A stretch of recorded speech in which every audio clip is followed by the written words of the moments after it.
It's a whole lot of money involved. This whole CBA thing is geared on giving these ladies more money. So if the max is at 1.2, 1.3 million, Kelsey's going to get that from somebody somewhere. Now, is the Indiana Fever willing to potentially give her all that money and not be able to sign anybody else? Because let's say, let's have food for thought. Let's say Sophie leave, Lexi leave, and now, you know what I'm saying, they got to get some good role players. How they going to sign them if they just pay Cal? The partnership between Caitlin Clark and Kelsey Mitchell represents arguably the strongest guard combination in the WNBA.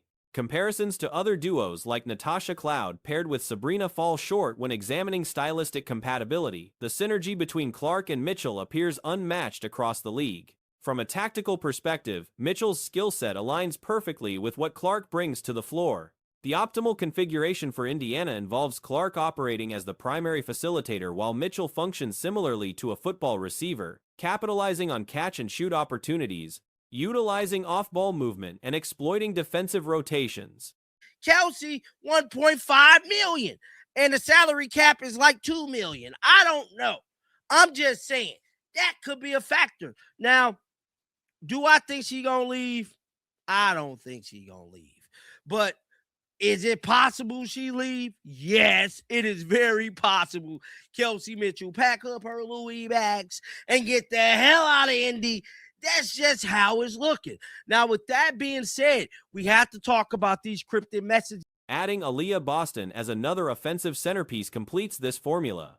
The 10-game stretch following the Olympic break in 2024 showcased this system at its peak effectiveness, demonstrating what many consider the franchise's most dominant configuration. The current Indiana roster construction remains competitive despite variations from that ideal setup. Last season proved the team's capabilities, and their trajectory suggests significant championship potential moving forward. Speculation about Mitchell's potential departure has circulated widely, often fueled by social media activity and commentary from family members. We have to talk about these cryptic messages she's been putting out because she put out another one yesterday. Now, this was slipped through the crack, but we got the liquidators in the liquidating sweatshop that keep your boy John the Liquidator up on his toes. And that's how we coming in 2026. We coming in up on our toes, applying all pressure. Now, with that being said, let's head on over to X right now. So I don't know if she put this one on Instagram. I'll check it and see, because I do know last time she did. However, such external noise holds minimal relevance to on-court performance. Family members expressing controversial opinions about Clark shouldn't impact evaluations of Mitchell's contributions, provided she maintains complete professional commitment and competitive drive. Mitchell's value to the organization remains undeniable. Recent social media interaction between the two players, specifically Clark's supportive comment on Mitchell's unrivaled announcement, may seem insignificant on the surface, yet it effectively dispels persistent speculation about interpersonal conflict. Whether genuine friendship exists between them becomes irrelevant when examining what matters: professional chemistry and winning basketball. Instagram, I'll check it and see, because I do know last time she did. See, last time Kelsey Mitchell said something, she made sure definitively it touched Instagram for whatever reason. To me, like, she had to take time on her day to screenshot, and oh my God, she did it again. Oh damn, she put it on Instagram. She did it again. What the hell, bruh? These tweets she's saying is aimed. The reality is that teammates don't require close personal bonds to achieve success together. Professional sports demand a certain standard of conduct and cooperation, but deep friendship isn't mandatory. What's essential is complementary playing styles, shared competitive goals, and absence of ego-driven conflicts. Clark's approach since joining the team, demonstrating she's simply another contributor rather than positioning herself above the program, has fostered team cohesion and minimized potential resentment. Should Mitchell choose to pursue opportunities elsewhere, that decision deserves respect given her dedication and tireless effort for the franchise. Is aimed at somebody important. She want the world to see this. She want us to report on this. Yes, she does, because she made it her business to put it on both damn platforms. So we'll go over to Instagram in a minute so I can show y'all I ain't lying. But we got to talk about this tweet. So Kelsey Mitchell stated, I don't need nobody holding my hand until and unless they really want to hold it. No favors. Her willingness to compete at maximum intensity throughout grueling seasons has earned her nothing but appreciation.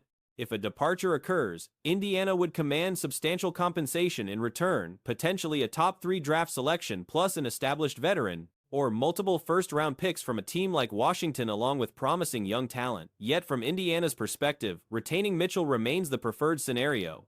Her presence significantly enhances championship prospects, and scenarios exist where she could earn Finals MVP honors. A championship scenario where Clark averages modest scoring totals while orchestrating the offense and Mitchell leads the league in points would be equally celebrated. You really want to hold it. No favors, no handouts. Is she talking about Caitlin Clark? What is she talking about? She said, I don't need nobody holding my hand until and unless they really want to hold it. No favors, no handouts. What the? Then CCFC stated, I get it. Somebody said, if you hate Unrivaled due to whatever, delete. The off-ball version of Mitchell, seen in 2024, averaging 23 points, demonstrated her elite scoring capacity when properly utilized. Imagine Clark becoming the league's first player to average a double-double in assists, while Mitchell earns all WNBA first-team recognition. These achievements remain interconnected. Mitchell's all-WNBA first-team selection stemmed partly from her ability to carry playoff-bound team responsibilities, particularly evident in crucial games against Connecticut where she delivered extraordinary performances under pressure. That elevated status emerged because the team was competitive, not merely accumulating statistics on a losing squad. I get it. Somebody said, if you hate Unrivaled due to whatever, leave. Well, I guess they meant to say then leave. But you sure are active now. Just don't want to be Bible verse, please. So could she be clickbaiting to get more people to tune into? I don't think this has nothing to do with Unrivaled. I really don't think this. That's just my theory. Then somebody else said, we love you, Kelsey. We can't wait to have you back in Rebel Red next year. Somebody said, I don't know of anyone who needs a handout. Happy New Year, Kels. Go Fever. The relationship works both ways. Clark's historic assist numbers wouldn't exist without Mitchell's shooting prowess and Boston's pick-and-roll excellence. Boston's development into her current form connects directly to Clark's playmaking. Mitchell's evolution as a player parallels the arrival of Clark. Similarly, Clark's recognition as an elite guard depends heavily on having Mitchell as a reliable target and Boston as an optimal screen and role partner. Happy New Year, Kels. Go Fever. Somebody else said, I showed this to a Buddhist monk, and he said that could mean anything, but go Fever. Yeah, bruh. Kelsey Mitchell been looking real spooky. Now, this is Kelsey Mitchell Instagram account. Now, last time she posted, Caitlin Clark got on there, said, let's go Kelsey. Now, that was a week ago, 6 days ago. She put this on the internet. Now, Caitlin Clark quickly reacted. This 3-player core should remain intact unless clear evidence emerges that the combination cannot succeed, or if one player genuinely desires a change of scenery. Breaking up this trio prematurely would be questionable decision-making, given their demonstrated compatibility and championship potential. The supposed animosity between Clark and Mitchell has never held credibility. Evidence consistently shows mutual respect and professional collaboration. Occasional frustration with each other's decisions during games is normal. Anyone who has competed in basketball understands that teammates experience moments of irritation regardless of personal relationships. But while she was on there, of course, and I have a suspicion multiple videos are coming out of this podcast episode, but she decided to explain her decision to go with Nike. Now, a lot of us has been like, we wish she would have went with somebody else for all kinds of reasons. Whether it's Nike's heavy involvement with China, I don't love it. Such friction represents standard competitive dynamics rather than evidence of deeper problems. Their playing styles mesh effectively, and that's what determines success on the court. A recent Nike trademark filing has sparked widespread disbelief and mockery across social media platforms. with sports fans questioning how the athletic apparel giant could approve what many are calling potentially the most unfortunate logo design in professional athletics history. The branding in question belongs to college basketball star Paige Bueckers, and the reaction has been overwhelmingly negative. When the design first surfaced on social media feeds, initial responses included genuine confusion about its authenticity. Didn't love it with LeBron. That's been an issue. The NBA, yada, yada, yada. The fact that they just seem to drop the ball forever with Caitlin Clark as a brand.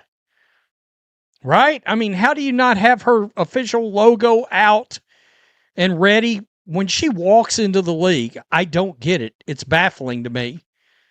Like, you've had forever to work on this while she was still in college. And of course, everybody is awaiting her signature shoe. Many observers reportedly tilted their screens or rotated their phones, attempting to comprehend what they were seeing. The immediate assumption was that the image must be fabricated or satirical, not an actual corporate release from one of the world's premier sports brands. The disbelief deepened upon discovering that multiple executives and design teams at Nike headquarters presumably reviewed, approved, and authorized this emblem before its official unveiling. The question arose repeatedly: how many individuals examined this concept during development stages without raising objections? How did this survive internal critiques and reach public release? Which, rumor has it, will drop around the time the WNBA season drops, provided there is a WNBA season. But anyway, nonetheless, she explains her decision to go with Nike. This guy's insane. Let's get back to Nike though. I gotta ask some questions because I'm such a huge sneaker fan. You said that you're wearing the new kicks coming up this season. Yeah. I honestly, for everyone that doesn't know, Further investigation revealed the design wasn't a recent creation but had actually existed for some time. Official press releases confirmed its legitimacy, indicating Nike was committed to this particular visual identity. This discovery transformed initial skepticism into confirmed astonishment. The primary criticism centers on the logo's unfortunate resemblance to everyday household items, specifically metal waste receptacles. Numerous commentators noted its striking similarity to galvanized steel garbage bins, the cylindrical containers commonly found in public spaces and homes. like the process that goes into like making the sneakers, like how long in advance has it been, or like when does it all start? Do they come to you with a shoe, a bunch of shoes? You kind of get to tweak them here and there. How is that process? Yeah, I think it's honestly been like probably one of the coolest things I've got to do since, honestly, the process started at the end of my senior year when I was at Iowa, because I was deciding what shoe company I was going to go with. And I talked to Nike. Multiple references emerged comparing it to the classic trash barrel housing a famous children's television character from a beloved educational program, complete with removable metal lid. According to the official trademark documentation, the design represents a basketball hoop or bucket, incorporating the stylized initials PB worked into the imagery. However, this intended interpretation has been lost on most. Adidas and Under Armour, and they all offered me a signature shoe, obviously some faster than others. And, you know, everybody knows Nike makes the best product. It just kind of takes a little bit longer. And so I grew up wanting to be a Nike athlete. Every kid does. Nike, yeah. Jordan, like that's the premier brand, and everybody knows that. The custom Kobe's, yeah. Oh yeah, the custom Kobe's are fine. I sent like Harry and some of your friends some. They're like, how do we get the? I was like, I got you. But no, I mean, it's probably been like a year and a half now. This represents a major achievement in college athletics marketing. Unfortunately, the accompanying logo has overshadowed this accomplishment, becoming the focus of ridicule rather than celebration. The timing of the trademark filing has also raised questions, as the shoes were apparently available previously, making the delayed intellectual property protection seem peculiar to industry observers. Social media responses have been brutal and creative in their mockery. Users have suggested alternative interpretations, including donation, collection, containers for charitable organizations, drinking vessels, cleaning equipment receptacles, and various other household items, essentially anything except a basketball hoop. Now of like figuring out what exactly I want. And I think probably the most challenging part of it is like you want it to be unique, but at the same time, like I have to be comfortable wearing it. So I think you kind of take what you know you're comfortable in. Like obviously I play in a lot of Kobe's, but at the same time, I don't want it to be a Kobe. I want it to be something very unique to me and a little bit different. And I think for myself, like, you know, I kind of think about like what's kind of been important to me when I think about like shoes or sneakers. And I think like just the chaseability of them, and like you want a certain sneaker, or like you want a Comments have ranged from suggestions that the design team should discard it immediately to observations that it bears stronger resemblance to janitorial supplies than athletic equipment. Some reactions proposed alternative imagery, questioning why Nike didn't select more obvious basketball iconography like netting or rim designs instead of the current concept. The confusion about what the symbol actually represents has been nearly universal among commenters. Comparisons to other athletes' branding have been particularly unfavorable for this design. Multiple observers noted that rival players' logos, including those belonging to Angel Reese and Caitlin Clark, are dramatically superior. on a certain colorway. So I think that's like going to be probably the most fun part. Like, okay, great. Like you have like the mold of the shoe and like what it is and the technology that's in it. But more so, I think I'm more excited about like making the certain colorways or collabing with certain brands or whatever it is. I know I definitely got the Chiefs colorway on the way, or PE or something. Maybe we can get Andy Reid to like coach in them at some point or something. Are you kidding me? You or we can turn them into a Coach Reid. cleat, or we get something like that. Oh, But listen, you're speaking to me now. I'm game. Even those typically critical of certain athletes' choices acknowledge their branding as exponentially better than this offering. References suggested other logos appeared crafted by Renaissance masters in comparison to this controversial design. The consensus among sports branding analysts and casual fans alike places this emblem among the worst visual identities ever associated with professional or collegiate athletics. The universal reaction suggests Nike may need to reconsider this direction entirely, potentially returning to design development stages to create something more appropriately representing both the athlete and the sport. It's so cool because a lot of like you're doing exactly what like I've always dreamed of doing in terms, because everybody that plays a sport or definitely is a hooper like dreams of having a signature shoe. Like it is the coolest shit ever. But I remember LeBron came out with his first signature shoe, and it was like he had this Hummer in high school, the notorious Hummer, and he kind of like shaped or like made the shoes kind of resemble a Hummer's like look and model and everything. Industry observers have expressed genuine surprise that Nike, historically renowned for iconic and memorable athletic branding, could produce something so widely panned. The company's legacy includes some of sports marketing's most recognizable symbols, making this particular misstep even more puzzling to longtime followers of athletic apparel trends. The situation has generated speculation about whether this will become the permanent public-facing logo or if Nike might quietly retire it following the overwhelmingly negative reception. Some commenters expressed hope that this represents preliminary trademark protection work rather than the final consumer-facing design.